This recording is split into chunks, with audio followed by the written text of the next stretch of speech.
everybody, and thank you for coming out tonight. I hope you took advantage of the posters that we had, and hopefully you also signed in.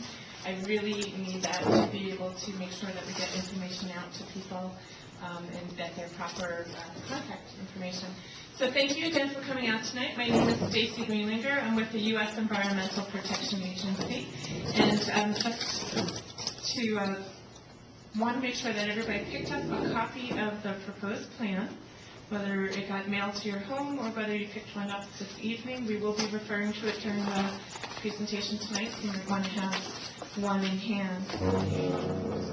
So I also wanted to thank Nancy Beattie from Congressman Langerman's office for coming out and joining us tonight. We do appreciate you being here with us. And we have a lot to cover tonight, so what I'm going to ask for the presentation portion of tonight is if you can hold any questions that you have until the end. We certainly will get to your questions. We have a question and answer period, and if you can hold your questions to that point. And when we do get to that point on the agenda, I'm going to ask if you can ask one question at a time. I will come around to you and ask and give you the opportunity to ask as many questions as you have. I just want to make sure that everybody in the room has an opportunity to share their thoughts or questions with us this evening. So we want to talk to you about a proposed plan and to be able to explain what it is. And it is a document that EPA presents a range of possible cleanup options, and in this case we're talking about the Centredale Restoration project Superfund site, and within that is a range of cleanup options as well as an identification of which option EPA prefers, and we're putting it out to the public for your comment. Comment period will start on Monday. I will get into later in the presentation how the different ways of commenting and the time period for doing that. I just wanted to flag what the purpose of this document is, in your opinion, is really important to us. It's very important before we make our final decision. So tonight we want to take the opportunity to present the information to you, to give you the time to think about it and ask us questions. Before we get into the meat of what the proposed plan is, I do want to run through what is Superfund. You hear that term a lot. Why do we think we need to take action here at the site, as well as what our preferred cleanup alternative is, explaining a confined disposal facility. You'll hear that term a lot. What exactly does that mean? And we'll go through that. Opportunities for commenting, as I said, and then a time for you all to be able to answer questions. So, okay, you hear this term, Superfund. What does that mean? Superfund is the federal program for the most hazardous contaminated sites in the country. Sometimes we have sites that are dealt with at a local level or at a state level through a state program, and then you have others that come to the Superfund program. And as the federal U.S. Environmental Protection Agency, we're responsible for dealing with those particular sites. As any program, it has a process. And I know that this is where I hear the most frustration from people, is that it's a very lengthy process in the Superfund program. This is a bit of a schematic that I'll walk through as to what the process is and explain to you why it's there. Basically, when we find a site, before we can go forward and take care of the contamination there are some fundamental questions we need to be able to answer. What's there? What's the contamination? How bad is it? What's the extent of that contamination? What are the impacts of that contamination? And what are the best possible ways of addressing it? And to be able to answer those questions, we need to be able to go through various investigation efforts to be able to get the information to answer it and to answer it well. We don't want to just jump right into the process of addressing the site until we have those fundamental information to be able to do it properly.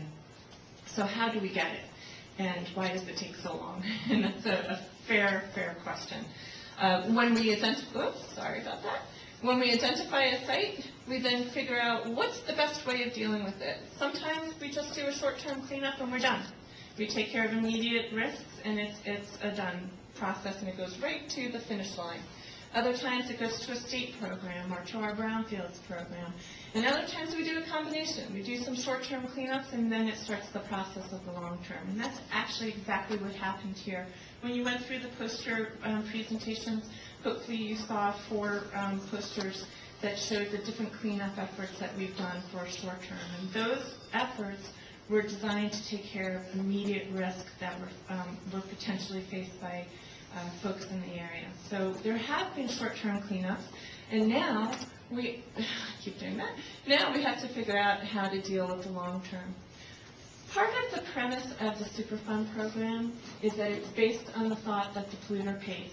So we really take enforcement very seriously in this process, and there's a lengthy research time where we figure out who's involved. Sometimes businesses aren't viable anymore and they've gone through bankruptcy, and it takes a lot of effort to figure out exactly who was involved and in what way were they involved and what is their liability under the Superfund program.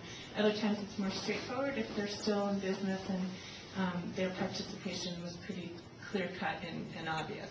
So that's that portion of the enforcement action. It officially gets listed. Some of you may have heard the term National Priorities List. It's the same thing as Superfund. It just is our list of the sites. We then get to, all right, what's there in the investigation? A lot of field sampling that happens, and it generates what's called a remedial investigation. And it's just our investigation going out in the field to be able to answer those questions that I raised before. Once we answer some of those questions and have a better sense of what's there and what's the extent of the contamination, we start thinking about what can we do about this. And we identify a range of possible options. And those are done into what's called a feasibility study. And that can be a pretty broad range of different possible ways that the contamination can be addressed at the site.